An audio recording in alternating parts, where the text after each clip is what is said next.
Hello, friends. This is Dave Hurwitz, executive editor at ClassicsToday.com, here with, by popular demand, sort of, kind of, it was popular suggestion, 10 dead conductors not requiring complete box sets. It doesn't mean that they were bad conductors.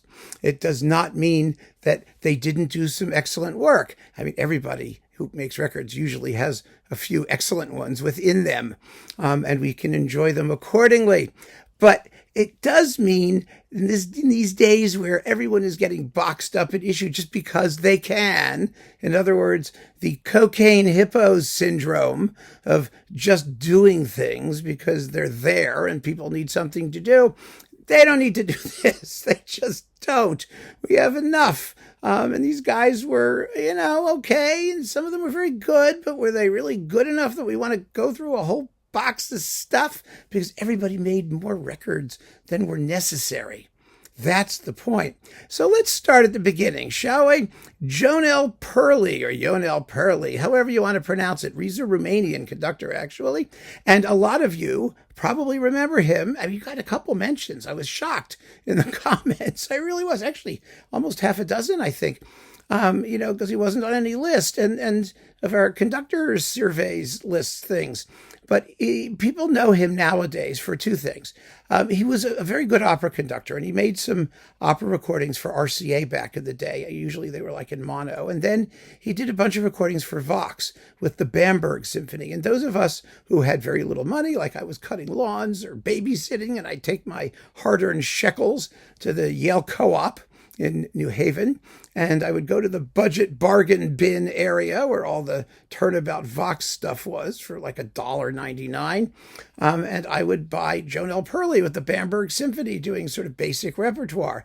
And as soon as I could get better ones, out went Jonel Perlea with the Bamberg Symphony. It's not that he was bad. He wasn't.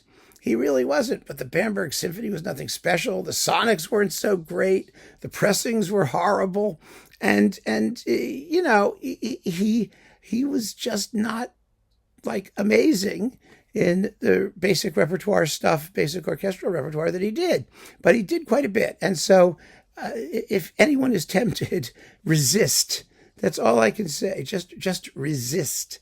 I mean, of course, if you do it, I'll listen to it and comment accordingly. But I'm not like staying up nights waiting. That's the point. I mean, I'm not drooling with anticipation. I drool for lots of other reasons, but not for that. After Jonel Perlea, another one you mentioned, Heinz Rögner.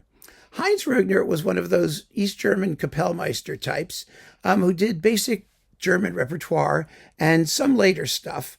He's best known for doing a bunch of Bruckners that were reissued on like Berlin Classics in this composite Bruckner cycle. And he also did a Brahms cycle and all the usual culprits that German Kapellmeister people do.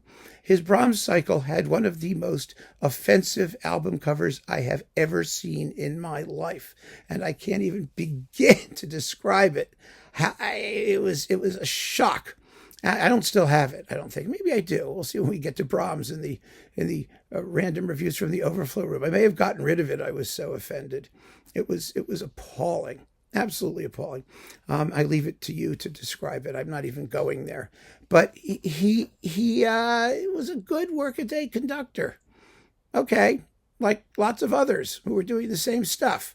So we don't need a Heinz Rögner box, but there is a tendency, I have to confess, and you will agree, to find obscure German conductors who do basic repertoire and then speak about them mystically and issue editions, and then we discover them because they're merely competent.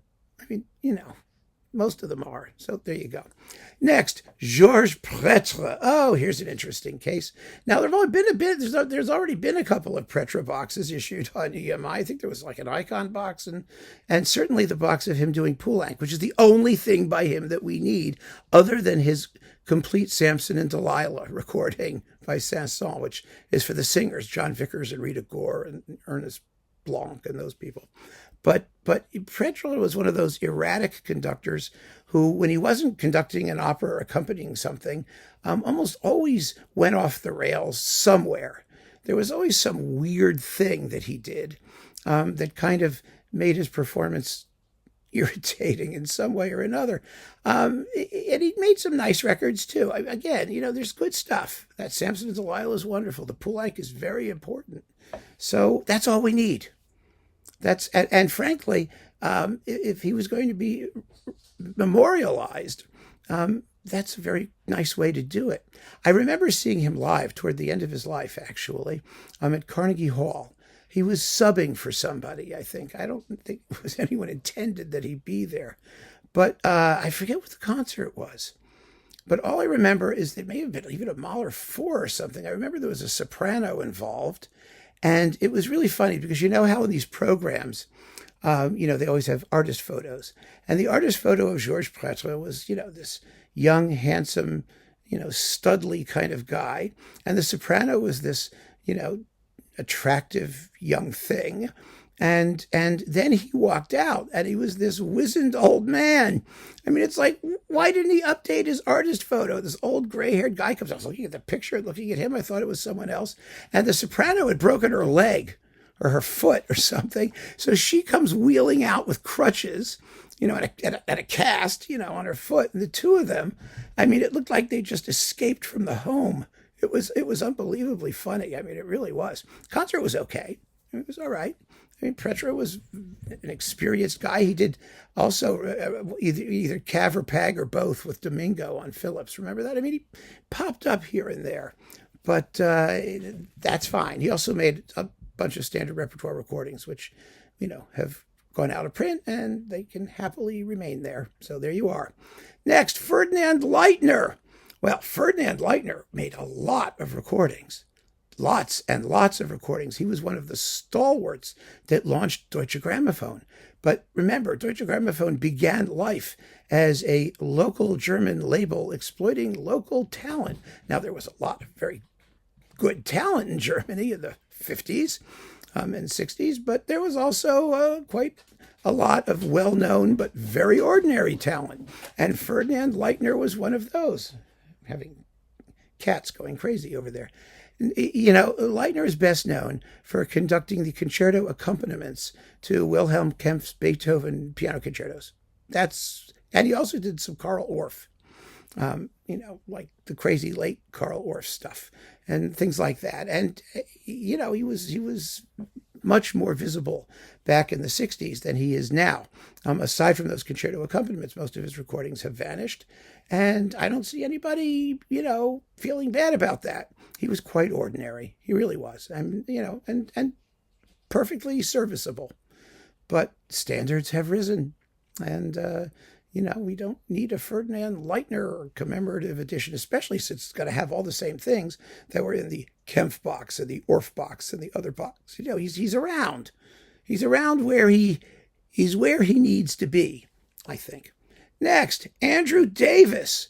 Well, Andrew Davis got better as he aged, actually. And when he went back to England and did all that British stuff for Teldec, they were beautiful recordings. There were quite a few of them that were excellent. And they were all boxed up by Warner in a box which I reviewed called The British Line, Line. And those were lovely. And that's all we need from Andrew Davis, because he was a house conductor for Columbia, for CBS, later became. And he did a magnificent Duruflé Requiem, which can exist on its own, and a completely ordinary Complete Dvorak Symphony cycle. It was really, I guess they felt they needed one, and he was available. He was a good sport. He would do all that stuff. But his recordings were, for the most part, pretty ordinary. He made some nice recordings for Chandos toward the end of his life as well, and those are fine too. We don't need a box. We can pick and choose, and that we will be very, very happy. And he also happened to have the wrong last name, because you could mix him up with Colin Davis, who was a much finer conductor all around. So Andrew Davis is not someone who should be in a box. At least not from Sony. We'll see if who else does things. And he's had his box. So, he should be happy. Otto Gerdes. Oh, good old Otto. Otto Gerdes is hilarious. Otto Gerdes was a record producer for Deutsche Grammophon. And he made some recordings. He did the Wagner Symphony in C. There's like a Tannhäuser. He did some opera things. He stepped in whenever the regular conductor couldn't make it. He was incredibly ordinary as a conductor, but thought he was quite something. And his career ended precipitously in 1966, when, after making another dull recording of something or other, he was working with von Karajan, and he addressed von Karajan as Herr Kollege, as though he were on an equal level as an artist with von Karajan, who promptly had him removed. I mean, that's a terrible thing to do for the poor guy, for a minor gaffe like that. But, in those days particularly, everybody was still, obsessed with titles, and especially if you're Austrian. Everybody in Austria is a doctor or a professor or something or other, even if all they do is solid waste recycling. You're the doctor of solid waste recycling. Anyway, that was a big deal. And so Karajan put his foot down and Gerdes was gone. I'm concerned because, there's always the movement for redress of grievances in the classical music world. And Gerdes is a wonderful candidate for the anti-Karajan crowd to elevate to the status of might have been deity, because Karajan, who was, in charge of everything, treated him badly. Well, he was treated badly. He was treated very badly. And unfortunately, because he was a very good record producer. And but that's not a justification for a box of mediocre recordings. He could be treated badly and also have been not the best conductor. And it may have gone to his head a little bit. So, that's that. But it's a good story. Leopold Ludwig. Remember him? Now, Leopold Ludwig he pops up now again. He was another really very good, experienced opera conductor. He worked at the Met. He worked in San Francisco for years and years and years. And he recorded for Everest, like Mahler's Ninth with the London Symphony back in the day when there weren't many alternative versions of these pieces, like in the late 50s. None of those are necessary. None of his recordings that I've heard have been outstanding, and however musical and sensible they were.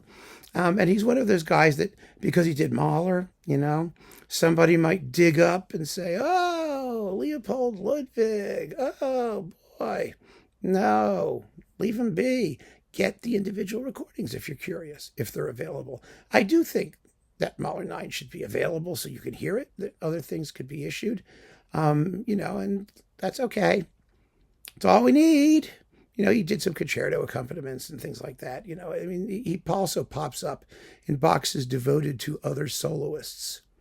I think he did some stuff with Gilels or Leonid Kogan or one of those guys. They show up.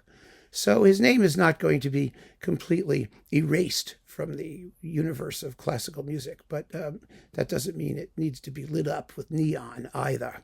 Oh, here's one, maybe a little controversial. Eugene Goosens. Oh, Goossens had such a colorful career. He was in Cincinnati for a while, and then he was in Australia. And then he had an amazing, he was like the early, late 1950s, early 1960s sex scandal conductor. His sex scandal was really a juicy one because he was into some sort of strange occult bondage thing, and he got caught going through customs, I think in Sydney or someplace like that, with a suitcase full of literature and photos and movies and toys and things that were considered to be no. He was married 3 times and had mistresses. He was all over the place. It was really quite a thing. And so his career ended precipitously. He didn't even have to do anything. It was all private. Remember in those days, everybody was doing perverted things, but, as long as the word didn't get out, it was fine. It was the same thing with James Levine and those guys. But Goossens got caught. And, all of the work contracts in those days had like morality clauses and things like that. It's really kind of amazing. But he was a composer of some note. He wrote a couple symphonies and concertos and things like that, some of which have been recorded and are not bad. He was the brother of Leon Goosens, the oboist, right? I believe he was. He came from a very musical family, and his recordings that we care about now were all made at the end of his life for Everest, usually with the London Symphony. I mean, he sort of had a slight rehabilitation. He was the teacher, I think, of Richard Bonning, who always supported him because, he was treated very badly for what was essentially a private matter. He wasn't like abusing anybody or doing anything, nefarious that way. He just had some kinky habits, notwithstanding which he was married 3 times. So, it must have gotten away with it. Anyway, his recordings for Everest are things like Festa Romana, and I think he did The Rite of Spring, and Antill's Australian opera, ballet Corroboree, which is still, he did the premiere recording, which is still a fun disc to have. I've got it sitting around here somewhere. And he made, these sort of blockbuster recordings. There was Stera, I think, and all kinds of stuff like that. These were fun. They were fun discs. They were unsubtle, sloppy performances, basically. Almost all of them. The Corroboree, it's hard to tell, but it probably wasn't quite as sloppy as the others. They were fun when we were kids. That's all I can say about it, because we had them again because they were cheap. They were really, really, really cheap and kind of garishly recorded, as I recall. They've been transferred to CD, a bunch of them, so you can go and hear them. He doesn't need a box. Keep them separate. Pick and choose. He's a pick and choose kind of guy. After Goossens, Václav Smetáček. Now, Smetáček was a conductor of the Prague Symphony Orchestra. He didn't get the Czech Philharmonic, but he was another house conductor for Supraphon.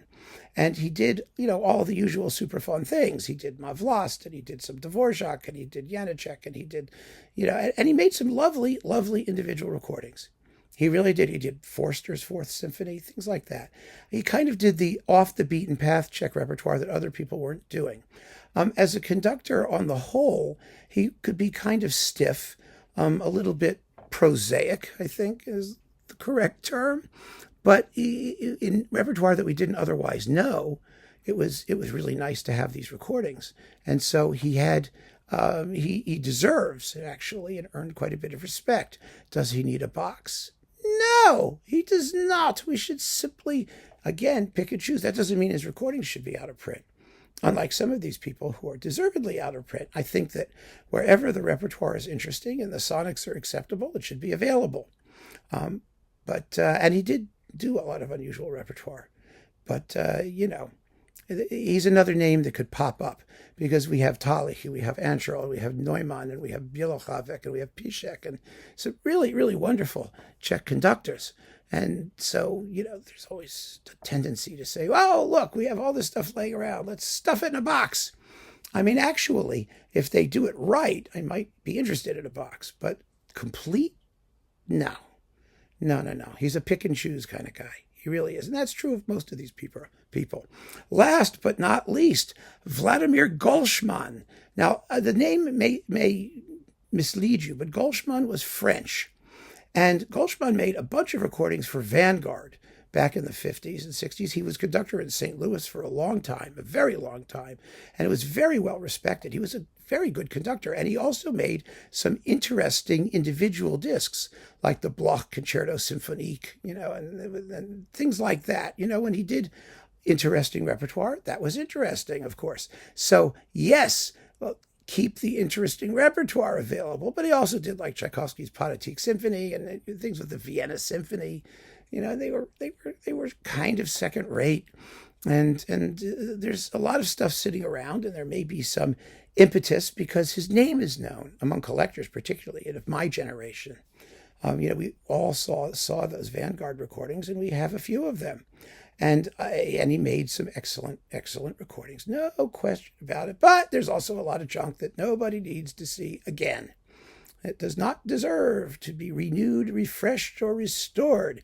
And so there's no need to do it. And I want to just stress in closing that it's not that these people were awful. Some of them were better than others. Some of them were mediocre. But that that this tendency we have now, just because people are looking for a quick buck or ways to somehow, exploit the memory of these artists that they have among some record collectors, or make extraordinary claims that are completely unwarranted and undeserved.